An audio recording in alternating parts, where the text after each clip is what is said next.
Tagad būs ūdens, jā.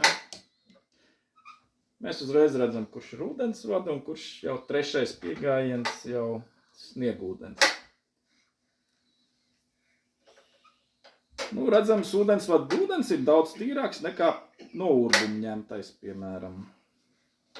Tur redz nepēd uzreiz jau kaut kas mels. Tur pēc kāda laika būs bišķi mazliet ilgāk jāpagaida.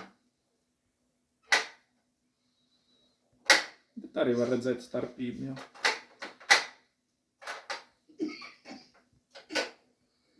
Nu, šie parasti, kad pagaida ilgāk, tad tur viņi noslāņojas un dažādos veidos ar peldēm.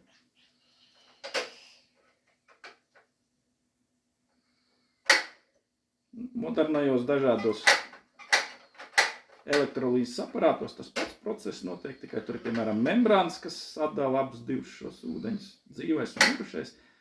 Ja mirušais, piemēram, ORP var līdz plus 400 un jau vairāk, un dzīvais jākal uz mīnus, teiksim, 400.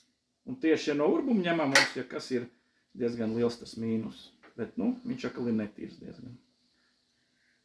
Nu, redzam, kā iekrāsojās ūdensvada un